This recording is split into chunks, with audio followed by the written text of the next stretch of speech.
Estados Unidos para el Desarrollo, ¿okay? De los Estados Unidos para el Desarrollo, USAID, y forma parte de un trabajo realizado por la organización internacional IVOS, con su oficina en Guatemala, a través del programa Guate Diversa e Inclusiva. Además, este proyecto es apoyado se realiza con la colaboración técnica de la Red Internacional de Justicia Abierta, sobre la cual les invitamos a conocer más quienes no están ya dentro, y les vamos a estar compartiendo alguna información en el chat. Así es que de nuevo, bienvenidas, bienvenidos. ¿Qué vamos a hacer hoy? Vamos a conversar sobre dos documentos que son parte de los productos de este proyecto. En el primer documento, estos documentos se les hicieron llegar a quienes están hoy acá, y la idea es que ojalá pues los hayamos por lo menos podido revisar para que podamos hacer intervenciones que colaboren a tener una realimentación bien efectiva con respecto a ellos. Estos documentos son el documento que propone los estándares, en el cual se plantean 10 características, 10 puntos que van a ser incluidas en este estándar, con sus respectivas descripciones, y sobre ello nos van a conversar ahorita más adelante Gabriel Mercado, y luego vamos a hablar también del otro documento que es la guía de implementación de este estándar, porque bueno, está el estándar, pero ¿cómo se está proponiendo? Valga decir, y retomo algo muy importante de los documentos, que este es un documento, pretende ser un formato, un estándar abierto, lo cual significa que va a estar en constante construcción, y quienes estamos hoy aquí somos parte de esa construcción. Pero sin más, voy a darle el pase a Zaira Ortega, quien es la representante de IVOS en Guatemala en este momento. Doña Zaira nos acompaña hoy para hablarnos más sobre este proyecto, y le agradecemos muchísimo que esté aquí. Ella tiene la licenciatura en psicología, con cierre en pensum en ciencias jurídicas y sociales, y es abogada y notaria, así que es súper relacionada con el tema, me imagino. Guatemalteca, radicada en Guatemala.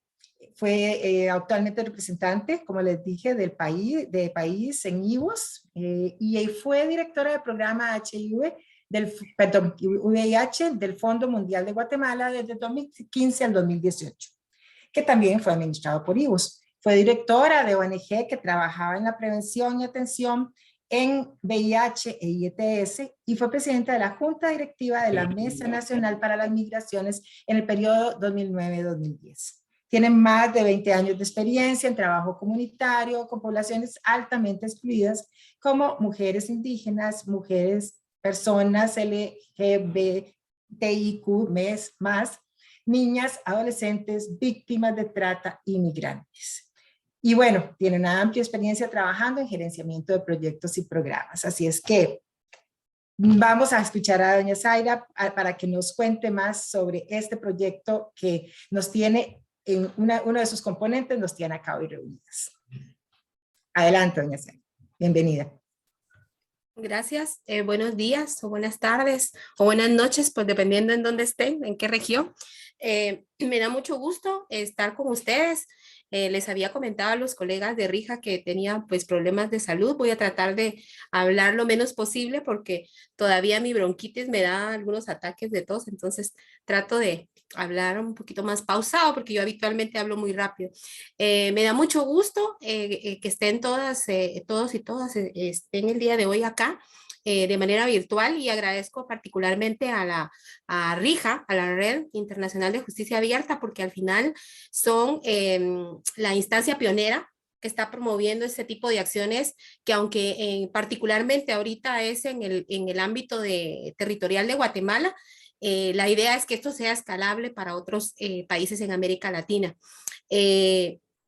Y también tal vez enfatizar que no ha sido un proceso fácil, sobre todo, y lo reconozco abiertamente para Rija, porque nuestro país pues es bastante desafiante en el ecosistema de justicia, y cada vez se pone mucho más complejo. Entonces, trabajar como el salmón contra la corriente no es fácil, pero creo que han habido avances y esos avances son los que se están materializando el día de hoy con los dos productos que se tienen en el marco de este programa. Como bien mencionaba Susana, como IVOS, pues bueno, ya trabajar justicia abierta lo iniciamos aproximadamente en el 2017-2018, que conocimos también a Sandra Elena en diversos espacios que tenían que ver más con gobierno abierto, porque nuestra experiencia inició con temas de contratos abiertos y con diversas instancias en el ecosistema en América Latina. Hemos trabajado con Hilda, con DataSketch y con otro tipo de instancias a nivel América Latina sobre el tema de datos. Pero desde Holanda también, como somos una organización holandesa, hemos trabajado en África y en Asia también con otras instancias que específicamente están trabajando el tema de gobierno abierto. Y particularmente en América Latina, pues nos interesó mucho trabajar el tema de justicia abierta. Y es así como empezamos a hacer como un match o una sinergia de trabajo con diversos programas que tiene IVOS. IVOS tiene tres áreas de impacto, pero este proyecto se circunscribe en dos áreas de impacto particulares. Una tiene que ver con género, inclusión y diversidad. Por eso es que muchos de los programas con los que iniciamos con Sandra Elena y con los diversos ecosistemas de justicia en Guatemala iban relacionados por trabajar con mujeres y con comunidad LGBTIQ. Y luego entramos con el área de impacto de derechos cívicos en la era digital.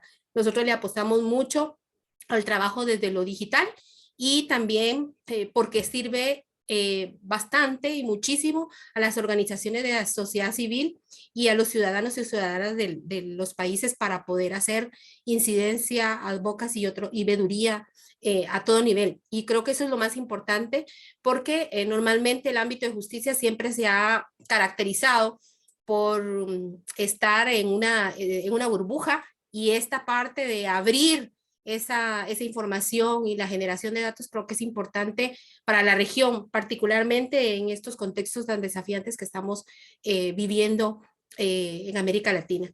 Así que de nuestra parte como IVOS estamos muy entusiasmados con estos productos y esperamos que a mediano y a corto plazo puedan ser escalables a otro nivel y en otras áreas territoriales.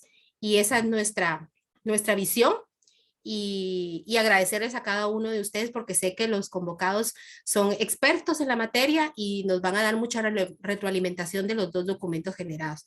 Así que de nuestra parte, agradecerles y creo que con algunos de ustedes tendremos la oportunidad de vernos presencialmente en el taller que vamos a tener en Guatemala. Así que de nuestra parte, muchísimas gracias y ya cedo la palabra a Susana, quien va a retomar la metodología. Gracias. Muchísimas gracias, Zaira, y de verdad, nuevamente, nuestro agradecimiento a IVOS y a usted por la presencia acá, a pesar de su quebranto de salud. Esperamos que siga recuperándose para que quienes vamos a estar allá en Guatemala podamos compartir con usted. Muchísimas gracias. Vamos a entrar de lleno entonces en lo que nos convoca hoy. Vamos a conversar sobre el primer documento, que es el documento que contiene la propuesta de del estándar y sus componentes. Y para ello nos va a hablar Gabriel Mercado sobre el tema. Gabriel es licenciado en Ciencia Política, experto en Gobierno Abierto, Justicia Abierta y Datos Abiertos aplicados a la innovación, la transparencia y la rendición de cuentas del sector justicia. Es co-coordinador del Grupo de Datos Abiertos de la RIJA, forma parte del equipo que lleva adelante el primer portal de datos abiertos de justicia de Argentina, el portal de datos de justicia y derechos humanos, y ahí tenemos la dirección datos.jus.gov.ar. Así es que, bienvenido Gabriel, y la palabra es tuya. Bueno, muchas gracias Susana, muchas gracias también Zaira por haber participado, hacer el esfuerzo a pesar de esos problemas de salud. Muchas gracias a vos y también obviamente a IVOS por su generosísimo apoyo y a Zaid por este proyecto que la verdad que nos entusiasma y con el equipo consultor, que es Sandra Elena, que también está conectado y conectada, y Héctor Chayer. Es una deuda que nosotros sentimos que existe el tema de datos abiertos, es una agenda que está avanzando en América Latina, particularmente así como todo lo que es justicia abierta en América Latina tiene bastante, digamos, fuerza, y cada vez más instituciones de justicia están adoptando esta idea de abrir la justicia a fin de hacerla más eficiente y hacerla más cercana, más centrada en las personas. Y nosotros siempre, muchas veces habíamos hablado de que esto era, ¿qué es lo que falta? Porque existen muchas iniciativas de datos abiertos de justicia, pero ¿qué sucede? Que cada institución hace lo que puede, lo que le sale, y no existe no existe una estandarización. Existen estándares para otras cuestiones, pero existen experiencias que muy valiosas, como por ejemplo la de Costa Rica, la de CONAMAJO en Costa Rica, que está documentada y que ha hecho avances muy impresionantes en estos años, pero como que sentimos que falta un estándar común para todas las organizaciones, y a eso apunta este proyecto, y también incluyendo el tema de inclusión, particularmente poblaciones LGTBIQ+, que bueno, es un poco también el core, digamos, de este proyecto, es poder generar datos sobre cuestiones que involucran a estas poblaciones particulares, a fin también poder alimentar política pública a futuro, ¿no? Que mejore su situación relativa. Entonces, bueno, el primer documento que, bueno, espero que todos y todas hayan logrado ver, si no lo puse en chat el link, es el documento de estándares, donde, bueno, nosotros, por empezar, le voy a hacer un resumen muy conciso. Tratar de ser muy conciso me cuesta a veces, pero tratar de ser muy conciso porque me interesa más escuchar a las otras personas, a los y las participantes, saber cuál es su input. Bueno, ¿en qué consiste estándar? En 3 palabras, es un acuerdo sobre qué datos deben publicarse en formatos abiertos. O sea, un estándar sobre qué datos deberíamos aspirar a que las instituciones hagan públicos como datos abiertos, cuál es su formato y qué características deberían cumplir. Nosotros hablamos de 2 categorías grandes de datos. Jurisdiccionales, o sea, que hacen, digamos, a lo que es la función jurisdiccional, la impartición de justicia, y estructurales, que hacen más una cuestión de administración de recursos. Y bueno, hablamos de, entre los jurisdiccionales, 4 ítems o categorías de datos que consideramos que deberían apuntarse a la publicación. Uno son lo que nosotros llamamos casos, donde consideramos que debería incluirse en los distintos campos de ese recurso. Pongo ejemplos, todos están en el documento, si los leo a todos vamos a estar demasiado tiempo. Una ID del caso, cuál es el objeto, o sea, cuál es el delito correspondiente, o la materia que hace ese caso específico, fecha de inicio, fecha de resolución, y una cosa que nosotros consideramos importante es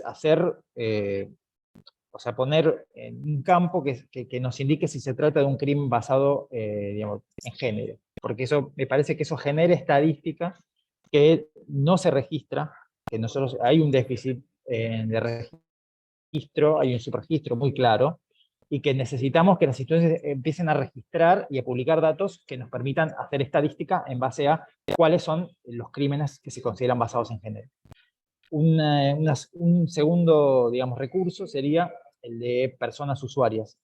Entonces, nuevamente proponemos, entre otros muchos campos, que se registre la ID del caso, la parte, o sea, si se trata de una víctima, si se trata de una persona denunciante, y acá otra vez registrar cuál es el sexo asignado al nacer de la persona en cuestión, su identidad de género, porque eso nos permite también contar con estadística más allá de, digamos, cuál es el nombre que figura en su DNI o, o en su expediente, y si se trata de un crimen basado en género, nuevamente. Luego, otro recurso que consideramos que debería existir es el de personas detenidas, donde, bueno, más allá de la ID del caso, consideramos, bueno, se tiene que ver cuál es el delito, en qué establecimiento se encuentra alojada esa persona, si existe condena o no. Eso también creemos que está bueno porque nos permite registrar si existe, que en Argentina particularmente creo que en América Latina en general es un tema bastante importante, que es cuáles son las personas que están presas sin condena. También nos permite generar un indicador, eso también nos lleva al ODS. Bueno, existe también la necesidad de registrar esa cuestión, y nuevamente el sexo asignado al nacer y la identidad de género de esa persona. Finalmente, para los jurisdiccionales necesitamos que se publiquen, o proponemos que se publiquen en formato abierto las sentencias y resoluciones. Eso, bueno, cada institución maneja un estándar diferente. Nosotros consideramos que, obviamente, en varios casos tiene que ser anonimizado, pero tiene que ser en formato texto. Eso, la reutilización, por ejemplo, ahora en inteligencia artificial, por ejemplo, se habla, bueno, está muy de moda ChatGPT, bueno, necesitamos poder alimentar, digamos, un sistema, un algoritmo o un sistema de automatización. ¿Cómo lo alimentamos? Con sentencias. Bueno, digamos, el insumo que necesita es que esas sentencias estén publicadas y que estén disponibilizadas. Por otra parte, bueno, datos estructurales, lo que comentaba, son datos que hacen, digamos, la cuestión más administrativa o presupuestaria. Es importante que consideramos que las instituciones publiquen su presupuesto, o sea, de qué programa se trata, qué periodo se informa, en qué ítems, digamos, se va el gasto, es una cuestión de transparentar.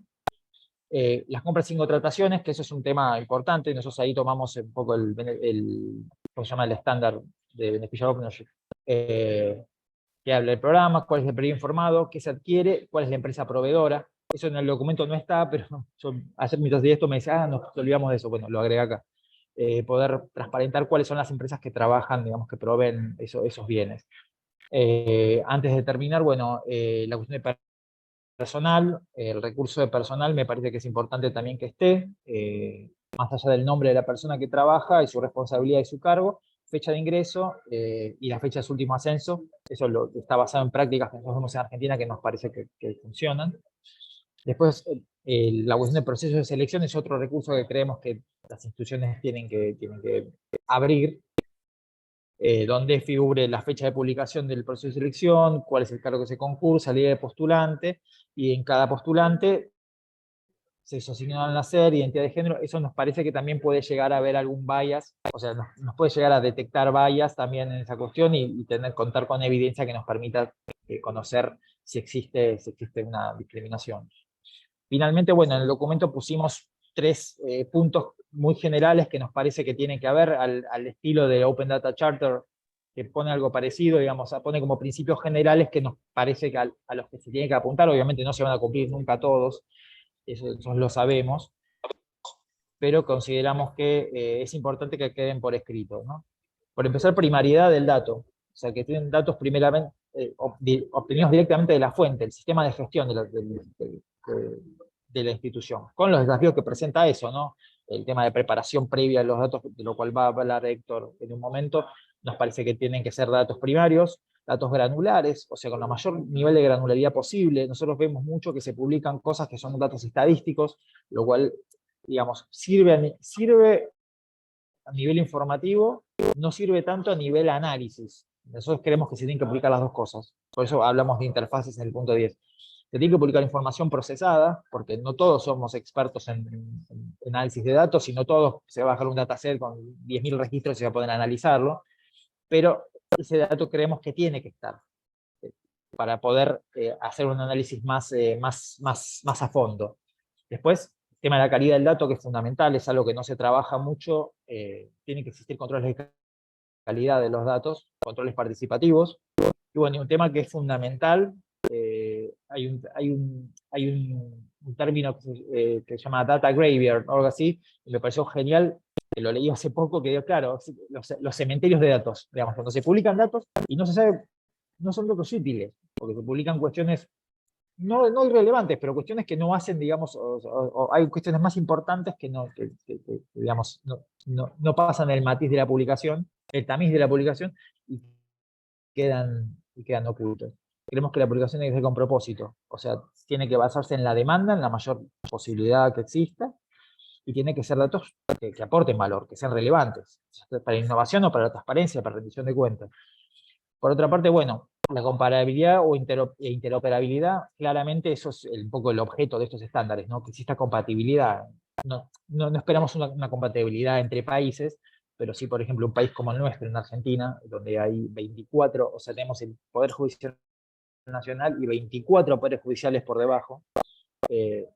O sea, eso es una cosa que hacemos en la cual Sandra Elena ha trabajado muchísimo, y todo el equipo del portal Datos Juzgobar, en establecer un estándar un protocolo que nos permita a todos publicar lo mismo, porque si no cada provincia registra diferente, hay cuestiones que capaz que son delitos en una provincia, o se registran como delitos y en otra provincia no son delitos. Entonces, bueno, es todo un trabajo que hay que llevar que permite la comparabilidad y la elaboración de estadística conjunta. Después, bueno, formatos abiertos, obviamente eso es como una bandera muy así vieja de datos abiertos, que es tratar de basarse en formatos que no sean propietarios. La catalogación, que nos parece fundamental, tiene que existir catálogos de datos que permitan inventariarlos para hacer más fácil y más eficiente su búsqueda. Bueno, el tema de los metadatos, que eso lo mencionamos todo el tiempo porque hace también al tema de la catalogación. A veces encontramos, digamos, experiencias de publicación de datos abiertos que son un Excel que no se sabe quién lo hizo, cuándo lo hizo, cuándo se actualiza, si es el universo, si son solo algunos casos, o sea, son todas cuestiones que tienen que estar, creemos, y que a veces se soslayan un poco, pero que son importantes. Y el tema de la privacidad, sí, respetar las normas de protección de datos, obviamente, por eso hablamos de las sentencias anonimizadas. Tienen que tener una anonimización, particularmente en causas sensibles o que pueden herir al honor de las personas. Pero bueno, ahí tiene que existir como un balance, porque a veces se habla, cuando nosotros vamos a instituciones judiciales a proponer o militar un poco la publicación de los datos, se considera, o sea, como un poco la barrera que se pone, no viola una cuestión de privacidad. O sea, tiene que, o sea, entonces a veces capaz no se publican datos que podrían publicarse con la excusa de la privacidad. Entonces, bueno, encontrar ese equilibrio, digamos, sí, respetemos la privacidad, pero procuremos llevar el límite lo más posible, el tema de publicar datos útiles y datos que permitan realmente transparentar, que no sean datos menos relevantes. Y por último, la cuestión del uso de interfaces, que me parece clave, crear historias, crear una narrativa con los datos, porque como decía antes, no todos son expertos en datos, no todos tienen la capacidad de analizar los datos, así que el uso de interfaces a través de APIs o visualizaciones me parece fundamental. Y bueno, dejo por preguntas como para abrir el debate. Aclarar que, digamos, si no hacemos a tiempo, porque la idea es que este evento dure 1 hora, probablemente tengamos más comentarios. Todo el mundo tiene mi mail porque a todos les envié, igual lo anoto nuevamente en el chat, o lo dejan en el chat y después recogemos las preguntas, pero bueno, si alguien quiere después hacerlo, me puede contactar por mí directamente o lo deja en el chat si tiene tiempo de hacerlo. Dejo estas 2 preguntas. ¿Qué datos podrían ser considerados de alto valor y no están incluidos en el estándar? Los recursos que nosotros incluimos, probablemente haya más que nosotros no, datos o campos. Y si existe del último listado de 10 puntos, algún principio o característica a adoptar que falte o que requiera ser revisado. Así que bueno, nada, abro el piso para los aportes. Muchas gracias. Gracias a vos, Gabriel. Y bueno, qué importante. Yo quiero resaltar de la participación de Gabriel esta palabra acuerdo, ¿verdad? El estándar es un acuerdo. No es una imposición, vaya, y se está compartiendo, se adopta libremente. Y es importantísimo, creo que quienes estamos acá y nos hemos enfrentado al trabajo con datos, sabemos lo difícil que es esa primera nivelación de la cancha, que decimos a veces, acá decimos nivelar la cancha cuando queremos decir que vamos a hablar el mismo idioma. Y bueno, los estándares en ese sentido nos ayudan muchísimo para que cuando vamos a tener esa conversación inicial o ese empuje inicial, podamos tener de dónde asirnos con fortaleza y con solidez. Vamos a abrir un periodo de preguntas, de comentarios. Ya tenemos por ahí una mano levantada. Yo les invito a todas, a todos, a que también si tienen algo que expresar, lo vayan pensando. Vamos a tratar de ser bastante acotados para poder hacer un buen uso del tiempo y que todos podamos participar. Igualmente, si alguien quiere ir poniendo sus comentarios, sus dudas en el chat, también podemos hacer un espacio para leerlas por allí. Y tenemos a John David con la mano levantada para participar. No sé si le damos... ya, perdón, ahí está. Perdón que lo volví a silenciar. Disculpe. No, tranquila. Bueno, bienvenido, gracias. Soy muy contento, pero soy de un país que nos complica muchísimo los datos abiertos. hay apertura para algunas cosas, pero en el caso de la justicia tenemos más de 15 años cerrados. O sea, los procesos del Ministerio de Justicia no se dan datos por ningún lado. Y soy de Venezuela.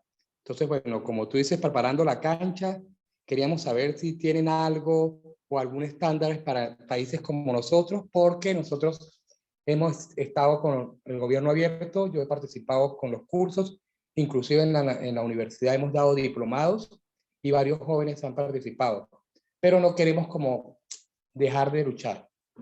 Muchísimas gracias. Gracias a usted. Gabriel o Héctor, ¿quieren referirse un poco a cómo hacer eso en condiciones adversas? ¿Qué recomendación podrían tener para el compañero? ¿O lo dejamos para al final de las intervenciones? Sí, Héctor. Sí, perdón, Adelante. pequeño aporte, digamos, ciertamente el entorno político en el cual se desenvuelven las instituciones judiciales que deberían luego producir y publicar datos abiertos está en otro nivel de análisis y la incidencia que se puede lograr desde los datos abiertos es la lucha por la transparencia, por la rendición de cuentas, por instalar los valores. Pero ciertamente no se me escapa que esto sea en el marco de un conflicto al interior de una sociedad como la venezolana, mucho más grande, mucho más amplio y que excede posiblemente el marco de nuestro tema de hoy, ¿no? Definitivamente. Y muchos países, quizás con menos limitaciones aparentes que Venezuela, pero en muchos países, creo que en todos tenemos algún nivel de resistencia y todos tenemos que luchar algo en este sentido. Teníamos a Laura con la mano levantada, pero no sé. Ajá, Laura. Laura Flores. Hola, ¿cómo están? ¿Me escuchan? Perfectamente. Hola, ¿me oyen? Bueno, agradecerles el espacio. Yo les hablo desde el INPEC, el Instituto Carcelario en Colombia, y quisiera hacer la siguiente pregunta. Para nosotros, el tema de la data es súper importante y tenemos datos abiertos, pero el tema del análisis se queda un poco precario. Pues no sé qué recomendaciones nos podría dar. O sea, el tema del análisis lo hacen solamente el área privada, entonces me gustaría saber cómo interactuar con el sector público para poder hacer análisis de data eficiente y efectiva para el sector pues de establecimientos carcelarios, para el sector justicia, puntualmente. No sé si es clara mi intervención. O sea, me gustaría saber cuál es la forma más eficiente para poder realizar un análisis de datos cuando ya se tienen. O sea, en mi país sí están los datos. Perfecto. Vamos a escuchar, tomamos nota, Laura, y vamos a escuchar de la intervención de José Pablo Vargas y hacemos una respuesta por ahí. Hola, ¿qué tal? Un gusto estar con ustedes. Muchas gracias. José Pablo Vargas del Poder Judicial de Costa Rica. Muchas gracias, bueno, por compartir, por esta iniciativa tan interesante, ¿verdad? Y tan importante. Ojalá tener estándares de datos de los distintos sectores en cualquiera de los temas para poder hacer análisis comparativos. Eso sí, el ideal, precisamente, los datos abiertos en algún momento. Pero bueno, yo sí tenía tres preguntas puntuales sobre el estándar. La primera es, bueno, veo que se están dividiendo los datos en dos grandes grupos, jurisdiccionales y estructurales.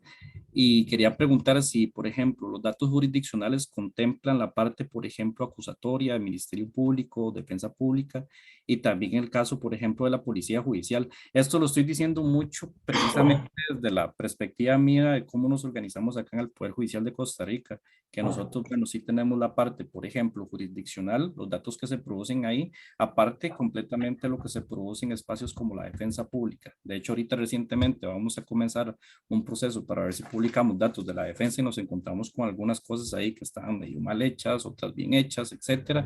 Y las estadísticas policiales, precisamente la policía judicial, que es más, acá lo vemos como un órgano auxiliar de justicia, que coadyuvan los procesos jurisdiccionales, si ya vienen datos desde hace rato se vienen publicando. Entonces quería ver si en esta parte jurisdiccional también se contemplan estos otros espacios que no son estrictamente jurisdiccionales, pero que están relacionados con la labor jurisdiccional de alguna u otra forma. Lo otro es que un dato interesante en los aspectos estructurales que podría ser interesante para la evaluación, por ejemplo, lo externo, para control ciudadano, etcétera, son los resultados de las evaluaciones de desempeño del personal. Eso puede ser un dato interesante de publicar, siempre y cuando la institución cuente con ello. Es un dato que permitiría precisamente el control ciudadano. Y otro veo también que se están contemplando, por ejemplo, el tema de datos de contrataciones. Aquí ya hay un esfuerzo importante que yo creo que se está siguiendo a nivel mundial, que es precisamente la incorporación del Open Contracting Data Standard, que promueve la Open Contracting Partnership. Yo creo que entonces, por ejemplo, se podría inspirar, promover este estándar, precisamente tomando en cuenta un esfuerzo ya existente y que ya algunas organizaciones en América Latina vienen aplicando este estándar. Por ejemplo, en el Poder Judicial de Costa Rica hace un par de años estuvimos trabajando en y ya tenemos el estándar incorporado. Entonces podría ser interesante también basarse en ya que es un esfuerzo existente. Bueno, esos son mis comentarios. Muchas gracias. Gracias, José Pablo. Vamos a tomar dos intervenciones más, la de Juan y la de Johnny, y allí hacemos un cierre de estas respuestas. Igual podemos seguir compartiéndolas en el chat, las dudas y las inquietudes. Juan, adelante. Sí, bueno, ante todo agradecer la invitación, ¿no? Me parece maravilloso, ¿no? Es que a través de la Alianza Gobierno Abierto pues podamos también hablar desde sitio a los dos lados del charco, ¿no? Que muchas veces somos culturas hermanas separadas por un idioma común. Entonces, la verdad que me encanta el poder participar. Tengo un par de detalles, un poco haciendo batiburrillo de muchas cosas que se han comentado. Bueno, por un lado, con respecto a las resistencias, evidentemente no quiero ni mucho menos frivolizar, pero digamos que efectivamente en todos lados los tenemos, ¿vale? Voy a poner un ejemplo práctico. Nosotros desde España solicitamos, como ciudadanos del Reino de España, hicimos exactamente la misma petición de información, tanto al Reino de España como al Reino Unido, de datos de criminalidad geolocalizados, ¿vale? Queríamos hacer mapas de calor para temas de perspectiva inmobiliaria, era un demostrador realmente de lo que se podía hacer con datos, ¿vale? Estoy hablando de hace unos cuantos años. Habíamos recorrido todavía mucho, quedaba mucho por enseñar todavía. España, nuestro país, nos respondió que nanay, Inglaterra nos lo dio sin ser ciudadanos de su propio país, ¿vale? Para que veáis un poco cómo es la historia, ¿no? En ese sentido, además, también sí me gustaría, creo que os puede ser interesante a quienes estéis trabajando en esto, mirar el caso de España, porque España somos pioneros por el lado negativo, ¿vale? O sea, España es pionera en la justicia abierta, no por voluntad, sino cuando se empezó a informatizar el sistema de justicia español, que de hecho sigue siendo una asignatura pendiente, se montó un sistema que se llamaba LexNet. LexNet, durante el desarrollo, los propios desarrolladores avisaron de vulnerabilidades que permitían acceder a múltiples expedientes, etcétera. Aún así, tanto el ministerio como la empresa contratada hicieron caso omiso y el sistema salió en abierto, de manera que cualquier abogado, procurador o cualquier operador jurídico, simplemente cambiando las IDs, lo que se llama en términos informática es la cuchara, cambiando las IDs podía acceder a los datos de otros casos. Entonces, como además sobre esto se ha hecho bastante literatura, tanto científica como etcétera, acerca de los peligros también, digamos, de la apertura completa y casi sin cortapisas, ¿no? Entonces, digamos, un poco por poner también que podáis ver los límites por arriba, que puede ser muy interesante. Y en ese sentido, y porque creo que es transversal a varios de los puntos de la presentación de Gabriel, que por cierto, enhorabuena, me pareció muy sintética y muy directa, ¿no? Y entrando muy bien cuáles son los puntos importantes. Sí que deciros también que, digamos, no repitáis nuestros errores y hacer un esfuerzo no solo en los estándares abiertos, sino además en los desarrollos, intentar, en la medida de lo posible, el software libre, ¿vale? Precisamente porque es lo que te garantiza la interoperabilidad, es lo que te garantiza la soberanía sobre el tratamiento de esos datos y es lo que precisamente permite, pues, por ejemplo, una tensión que tú has puesto muy bien, ¿no? Y es que, por un lado, efectivamente, los datos abiertos tienen que estar disponibles y son importantes, o sea, son la base, porque es lo que te permite ver la realidad y no el digerido, no las conclusiones que ya te da alguien, que lógicamente puede tener sus sesgos, más interesados o menos, pero a su vez también hay que hacer una labor de divulgación porque efectivamente no todo el mundo es capaz de enfrentarse a un dataset. ¿Qué ocurre? Que si efectivamente los datos de explotación, o sea, las plataformas de explotación, ese tipo de informes, se hacen a través de software libre, tenemos transparencia sobre esos procesos. Entonces, en ese sentido, y porque no parezca que todo lo que digo de mi país es malo, nosotros aquí, sobre todo en Andalucía, tenemos la REVIAM, que es la Red de Vigilancia Medioambiental, que efectivamente tira de los datasets, en este caso son datos medioambientales, pero todo el stack tecnológico que tienen montado es software libre. De manera, tienes un montón de visores, de mapas, de herramientas para la explotación de los datos, incluso cuando no sepas tratar con un dataset, porque además hay mucha gente que ya, digamos, ha hecho herramientas que los digiere, pero a su vez, si tienes dudas sobre las conclusiones que te dan esas herramientas, pues efectivamente puedes verlo o siempre puedes buscarte a alguien que te lo vea y que te auditore.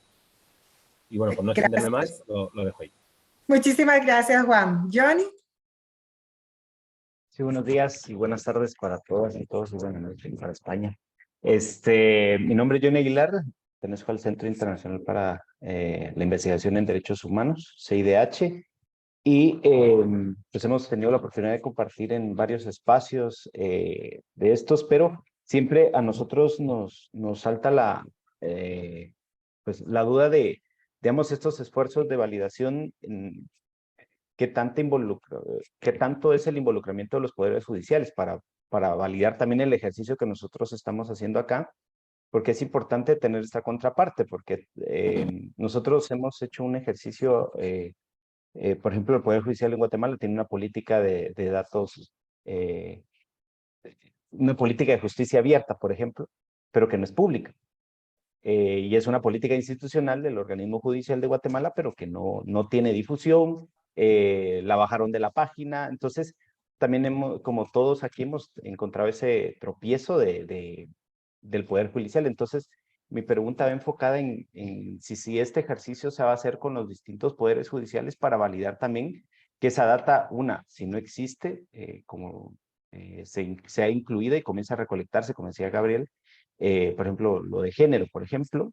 Entonces, o qué tanta apertura hay, porque nosotros podemos validar un documento que al final de cuentas nos vamos a ir a topar con que la institución pública no va a tener ni apertura ni la infraestructura, como decía José Pablo. Qué bonito saber de que estamos midiendo las capacidades instaladas de los poderes judiciales, pero qué tanto apertura voy a tener de ese poder judicial si no lo hago parte de este ejercicio. Entonces, mi pregunta en sintética es, ¿qué tanta involucramiento o incidencia ha tenido en este documento los poderes judiciales de los distintos países que estamos representando, principalmente? Gracias. Muchísimas gracias, Johnny. Antes de darle la palabra a Gabriel y a Héctor, para referirse a las preguntas que se han hecho, quiero leer rápidamente un par de comentarios acá en el chat. Uno que dice, yo agregaría el punto de Gabriela, nos dice que yo agregaría el punto de accesibilidad, es decir, cuando se socializa la información en medios tecnológicos, es importante asegurarnos de este punto. También dice Martín, quiero aportar el documento de estándares en los datos sobre detenidos, que si no sería bueno, no sería un buen dato sumar los años de condena del detenido. En los datos sobre sentencias y resoluciones no habría que agregar algunos datos sobre el órgano que emite la sentencia y algo sobre esos datos. En los datos sobre las personas, me parece importante que todo lo relacionado con género y autopercepción tenga dentro de las variables la opción voluntaria de no declarar. Luego Evelyn Villarreal nos dice sugerencias de inclusiones. 1, tiene el caso defensor público-privado o ambos. 2, datos del régimen disciplinario interno. 3, duración total hasta sentencia en firme, no solo de la primera instancia. ¿Y qué nivel de desagregaciones se solicitan en el estándar? Pregunta. Y si hay desagregaciones territoriales o por oficina, que dice, porque hay desagregaciones territoriales o por oficina que pueden variar mucho. Los dejo por ahí y seguimos leyendo las preguntas, pero para que puedan referirse ustedes unos 2 minutitos para continuar. Bueno, Héctor, voy yo primero, si te parece, muy brevemente. La verdad que son muchas las preguntas y el tiempo apremia bastante. Trataré de dar una respuesta más general, como que espero que más o menos alguien, todos los que han hecho preguntas muy interesantes y la verdad con mucho insight, como que se lleven algo. A ver, es una cuestión institucional la publicación de datos abiertos. La realidad es que, o sea, si una institución no quiere publicar, si no tiene voluntad política de publicar, si no hay una persona, por la experiencia, bueno, Sandra Elena tiene mucha más experiencia que yo en esto y puede también dar muchos más ejemplos, tiene que haber un liderazgo, tiene que haber una persona que esté decidida la publicación, porque, digamos, existen resistencias institucionales, tanto institucionales como de recursos, también principalmente en nuestros países pasa mucho.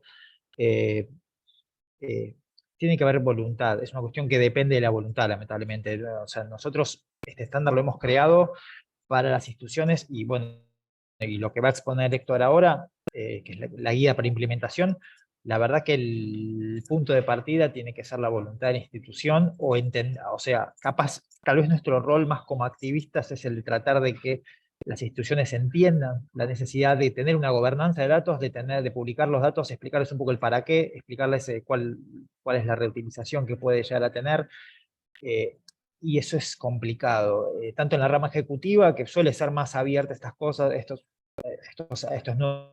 nuevos aires. La rama judicial suele ser mucho más cerrada, al menos en nuestros países. Nosotros no tenemos el principio de Open Justice, que existe en el mundo anglosajón, que tampoco es la panacea, pero bueno, por lo menos existe ese principio. Nosotros no contamos con ese principio. Venimos de un país, digamos, de una rama del derecho, digamos, distinta.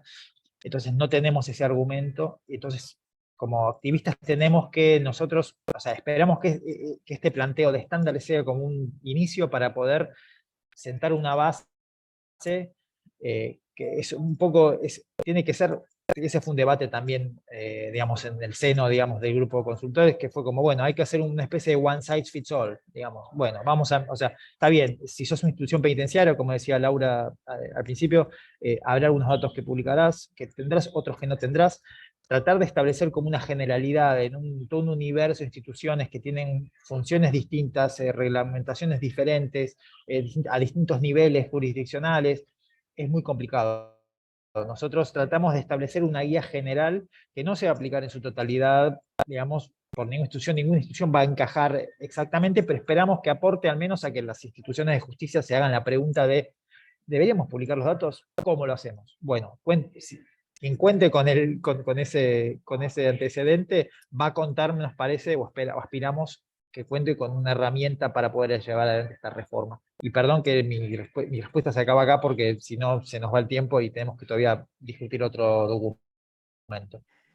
Sí, precisamente vamos a darle la palabra a Héctor para que él nos pueda, incluso, me imagino que, creo que en su presentación va a referirse a algunas de las cosas que hablaron como el uso de los datos, porque la guía contempla algo por allí.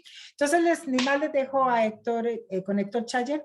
Él es abogado especialista en gestión y organización judicial, tiene un amplio currículum de participación en proyectos de reforma judicial, desarrollo de políticas, de gobierno abierto, rediseños de procesos basados en evidencia y centrados en las personas en países diversos de América Latina.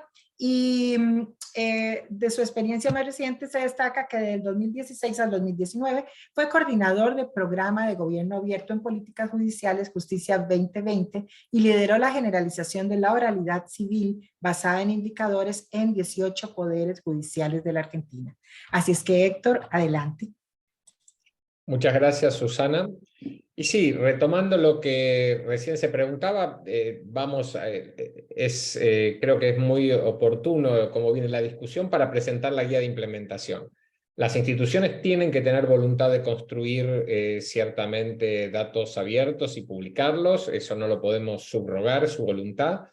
Pero los estándares sí también me parece que apuntan a elevar el piso. Son contenidos mínimos que le decimos a las instituciones que quieren publicar datos abiertos de justicia, deben publicar esto para poder hablar de que tienen datos abiertos. Vamos a ser muy simples. Lo primero que explicó Gabriel. Si una institución de justicia publica datos abiertos y dice tenemos apertura y no publica datos jurisdiccionales, claramente no está alcanzando un estándar mínimo. Se han planteado en el chat y en las preguntas algunas adicionales que podrían publicarse. Por supuesto, los estándares son los de contenido, los estándares de contenido son mínimos. No excluye la publicación de otros datos. Y para que las instituciones puedan recorrer este camino, cuando hay voluntad institucional, cuando hay intención de abrir los datos, es que proponemos una guía con 7 etapas que están en pantalla. No son necesariamente secuenciales, en algún punto son en paralelo. Estas etapas son diagnóstico, identificación de datos objetivo, definición de metadatos, publicación de los datos, políticas, procesos y procedimientos, capacitación y sensibilización y plan de monitoreo y evaluación.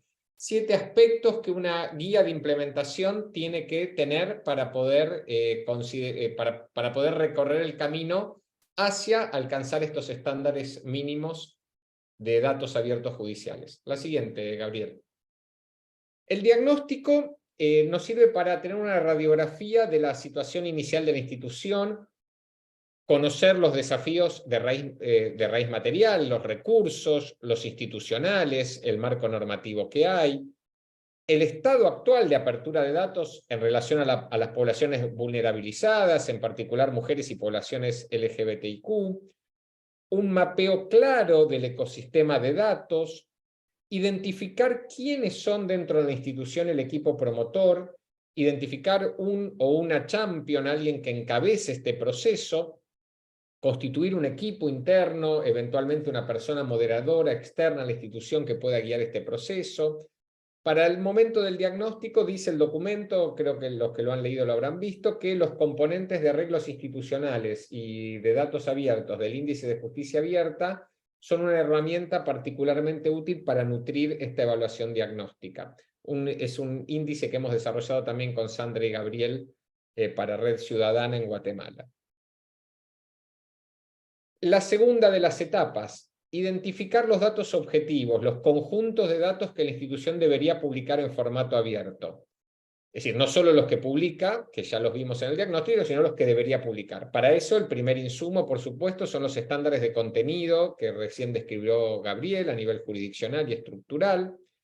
Pero también en esta etapa es crucial convocar a los actores involucrados en el ecosistema de datos que se mapeó en el diagnóstico, crear una instancia de diálogo que debe acompañar todo el proceso de generación de datos abiertos. Y en esta actividad también, al ver los datos objetivos, es decir, los que nos proponemos publicar, identificar en qué plazo se puede llevar adelante, cuál es en primero, cuál es en segundo lugar, dada la dificultad que implica este desafío, ¿no? No se nos escapa.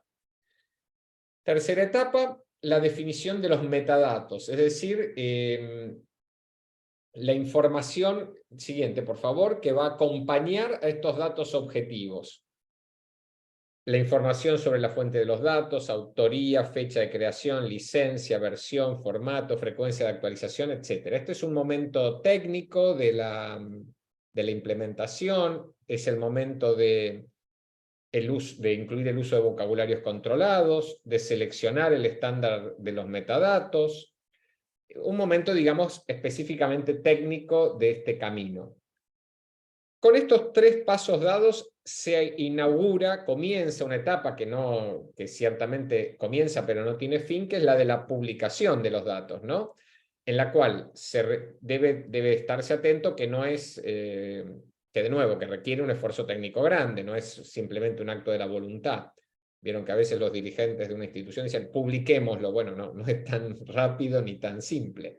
La extracción, que requiere el análisis y reprocesamiento de datos por parte del equipo especializado, que normalice, estandarice los atributos y etiqueta de los conjuntos de datos recolectados, que haga control de calidad, y luego sí, la publicación, es decir, la carga y publicación de los conjuntos de datos en un portal o repositorio a tal efecto, utilizando algunas de las plataformas, bueno, básicamente las más utilizadas, SICAN, DICAN, OGPL, las que, digamos, pero una plataforma especializada en datos abiertos. De nuevo, acá tenemos un momento técnico importante. Siguiente, y ya vamos redondeando, la etapa número 5, que no es secuencial, esta etapa hay que ir desarrollándola a lo largo del proceso, es aquella en la cual se definen las actividades, los responsables para implementar esta política de datos abiertos. Se los establece normativa y reglamentariamente. Las instituciones judiciales son muy propensas a hacer lo que se debe hacer y no hacer lo que no está reglamentado. Bueno, establecer obligaciones, establecer responsables, quién, cuándo, cómo, para que esta apertura de datos sea sostenible en el tiempo a lo largo de las sucesivas iteraciones. Y por supuesto, estos documentos deben ponerse en vigencia, son documentos oficiales que deben entrar en vigencia para brindar el aparataje reglamentario a este proceso. En la capacitación y sensibilización buscamos trabajar con, en primer lugar, dos públicos, el personal de la institución y las personas y organizaciones usuarios. En el personal de la organización hay que dirigirse una capacitación general a todos, sobre estándares de datos abiertos, sobre la importancia de producirlos adecuadamente desde el origen, porque todas las personas de la institución producen información internamente, y una capacitación específica al personal involucrado en el registro y producción directo de la información que se va a publicar. En paralelo decíamos trabajar en acciones de sensibilización y capacitación con la sociedad, la academia, los periodistas, las ONGs, que ya hemos convocado en esa instancia de diálogo anterior que hablábamos en el momento del diagnóstico y de la identificación de datos objetivos, para potenciar el uso que hagan de los datos abiertos estos grupos. Y finalmente concluimos con el último punto, con el plan de monitoreo y evaluación que debe acompañar toda esta implementación, con informes mensuales de seguimiento, ir evaluando el nivel de avance, incluir a las personas y organizaciones de la sociedad civil involucradas, para, en definitiva, saber que estamos avanzando, saber en qué punto estamos, y publicar los resultados de este plan, ¿no? No debe ser un plan cerrado, que no sepamos qué pasó, sino que esté abierto al escrutinio público. De este modo, con estas 7 etapas, terminamos la exposición y abrimos el diálogo en los 3 minutos que nos quedan, las preguntas que nos interesan, qué querríamos saber de ustedes, ¿no? ¿Qué desafíos internos y externos para una implementación de este tipo en una organización que quiera hacerlo desde ya, si no, no hay punto de partida, pueden ver? Si hay alguna actividad o etapa que debería ser incluida con más relevancia en esta guía de implementación, y si está adecuadamente representado el rol de la sociedad civil. Como dijo Gabriel, está su correo, voy a agregar ahora el mío en el chat, y nos podemos tomar 5 minutos para escuchar sus comentarios, pero bueno, como vos digas, Susana. No, perfecto, gracias, muchísimas gracias, Héctor, porque por lo menos de mi experiencia, las guías son fundamentales para poder tener ese momento de, ok, ahora sí, ¿por dónde comenzamos? Nos dicen que esto tienen que ser los datos, nos dicen que esto es lo que debe estar, pero ¿cómo comenzamos? Y si algo rodea los procesos de apertura a nivel institucional es la incertidumbre, porque tenemos muchas dudas, hay muchos cuestionamientos. En el caso de justicia tenemos la gran preocupación de los datos personales, datos sensibles. Entonces, muchísimas gracias. La guía es un excelente documento y quisiera de verdad invitarles a ver si tenemos preguntas, que se atrevan a levantar la mano. Por aquí John nos dice, quiere saber si Colombia sigue con su propuesta de Estado abierto con el nuevo cambio de gobierno. Quizás tal vez, creo que por allí estaba Gabriela en el chat, que le pueda contestar, porque Gabriela creo que es de Colombia. Evelyn nos está levantando la mano, así es que adelante. Evelyn Villarreal. Gracias, buenos días. Sí, un interés muy concreto que yo he tenido toda la vida ha sido el tema de las personas usuarias, porque es la única forma de ver realmente el tema de acceso a la justicia para poblaciones vulnerables. Toda la información que ustedes pusieron en la guía de, por ejemplo, escolaridad, su último puesto, ¿verdad? Nada de eso, digamos, existe actualmente, por lo menos en el Poder Judicial de Costa Rica. Hay vacíos enormes de información. El Poder Judicial no sabe quién es su población usuaria y no sabe tampoco si le está dando acceso a la justicia a poblaciones vulnerables. Cuando yo pregunto esto, y tengo 10 años o 12 de estarlo preguntando, ¿verdad? Lo que me han dicho es que la persona no está obligada a dar esa información. Y que si la persona no quiere decir su escolaridad y no quiere decir su puesto de trabajo, ellos no lo pueden obligar. Entonces ahí quedamos, yo quedo como choco ahí con pared, ¿verdad? Porque no sé, digamos, cómo resolver esto y quería preguntarle si dentro de su experiencia hay alguna buena práctica de cómo manejar esto para que no haya tanto vacío de información. En todo caso, creo que debería de haber alguna opción, pero que la persona la llene o firme o algo que diga, no quiero dar la información, porque también no estoy tan segura de que la gente no quiera dar la información, sino es que no se la preguntan, ¿verdad? Y simplemente no la llenan, por pereza, por lo que sea, porque no les parezca relevante, pero bueno, ¿cómo hacer para ver si estos vacíos, porque sí están en el expediente, están todas las líneas y todos los campos, eso no hay ningún problema. Lo que pasa es que están vacíos en este momento la gran mayoría. Entonces sí, bueno, esa era mi pregunta, ¿cómo hacer para que esos datos pudieran estar más completos y cómo lidiar como con este tipo de excusas, incluso de temas legales, como ya mencionaba Susana? Gracias. Muchísimas gracias, Evelyn, súper importante. Gabriela. Buen día, ¿qué tal? ¿Cómo les va? Bueno, no sé, yo trabajo en la provincia de Chubut, estoy a cargo de la Dirección de Estadística y bueno, hemos trabajado mucho con Héctor y con Sandra en estos temas y con mi grupo, bueno, con Martín. Y nosotros, la verdad que no tenemos problemas en cuanto a la difusión de la información, digamos, acá hay mucha transparencia y publicidad, digamos, son como lemas acá en el Poder Judicial, por lo menos jamás tuve un problema para publicar ningún dato, nunca me dijeron esto no lo publiques, la verdad que tengo que estar súper agradecida porque trabajo con mucha libertad.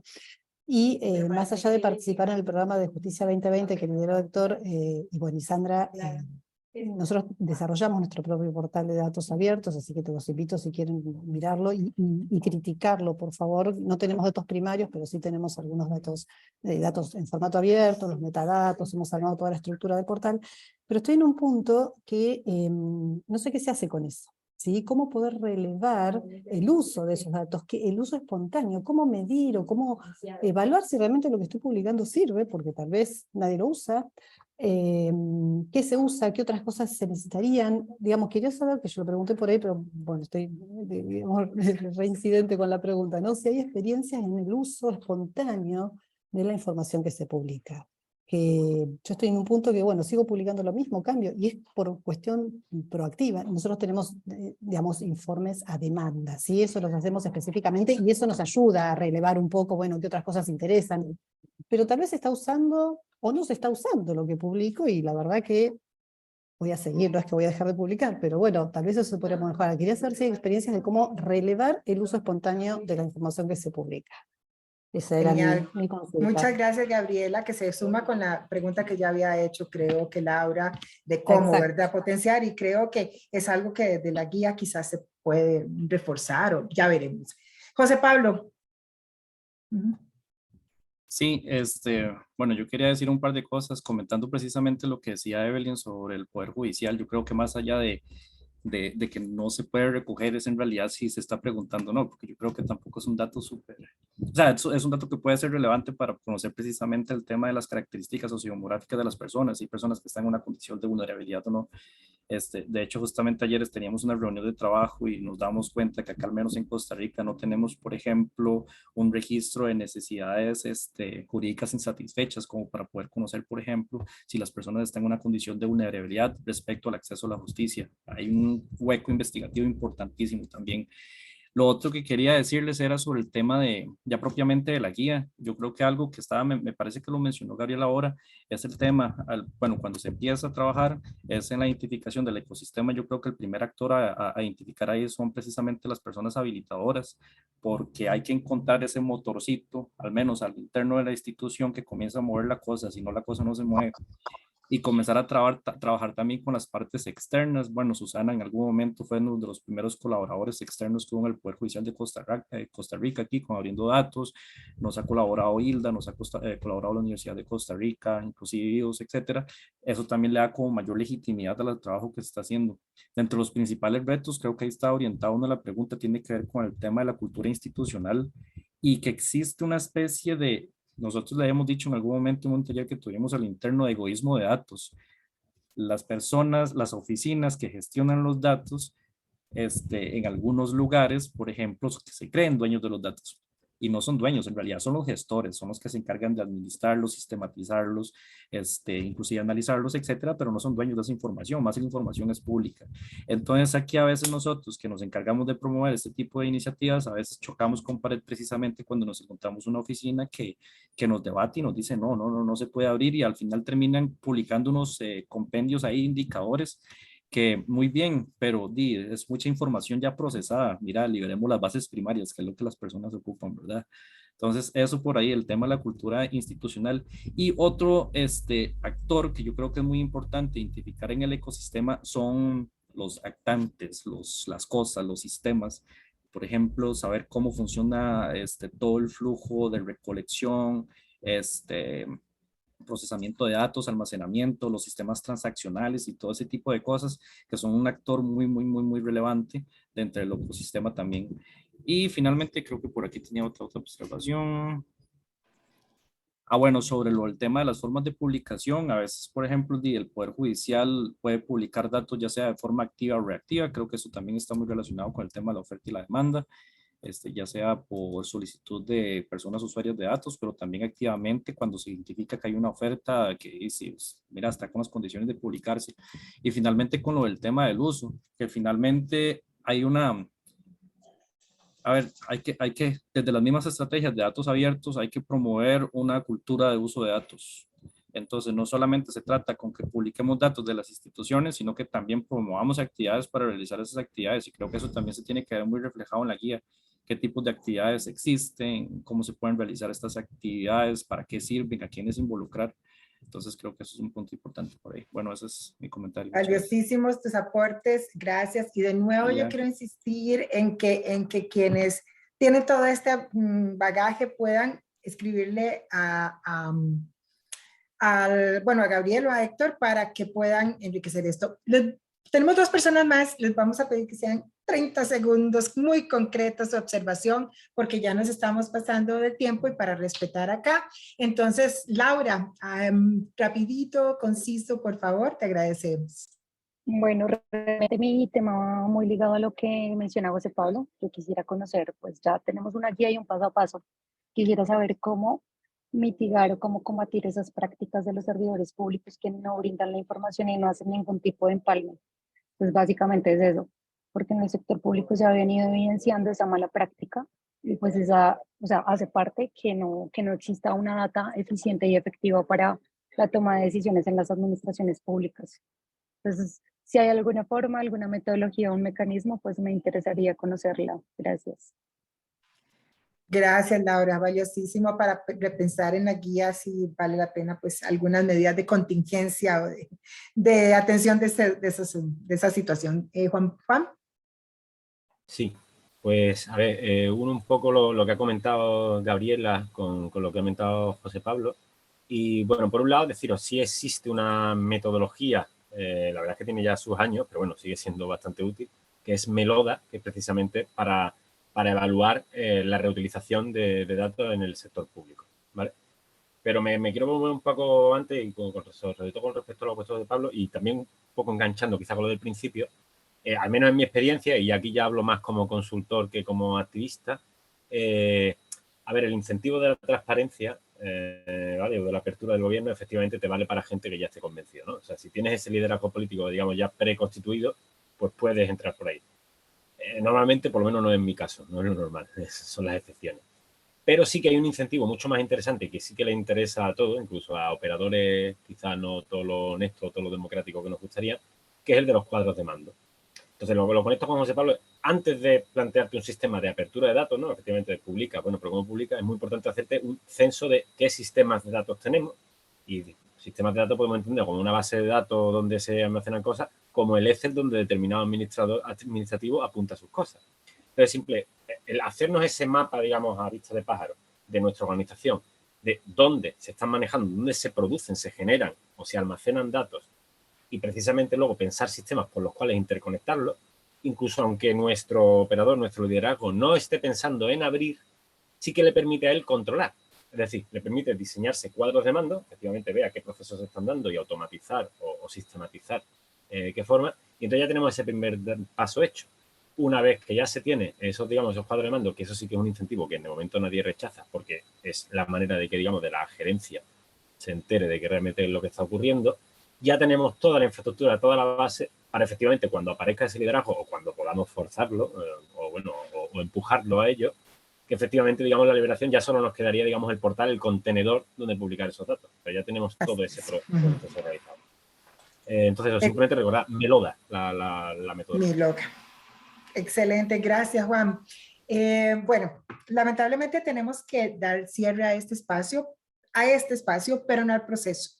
De nuevo, evitarlo, sigamos hablando, sigamos conversando por correo y ojalá tengamos pronto un nuevo espacio para conversar, viéndonos las caras, aunque sea virtualmente.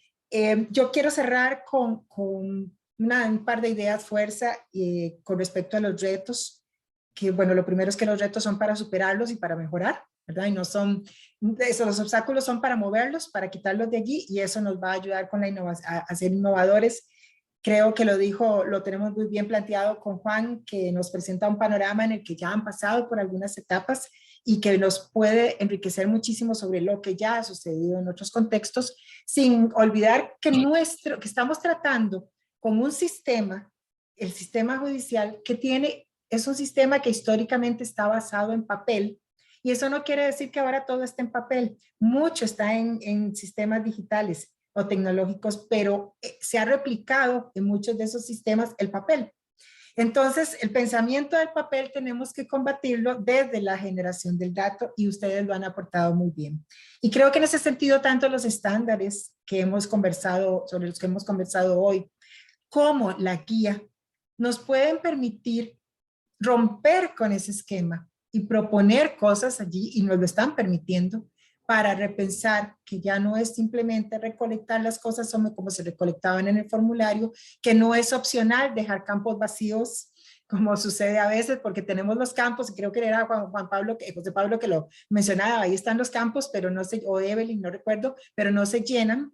Entonces, repensar todas esas cosas, esto es una oportunidad.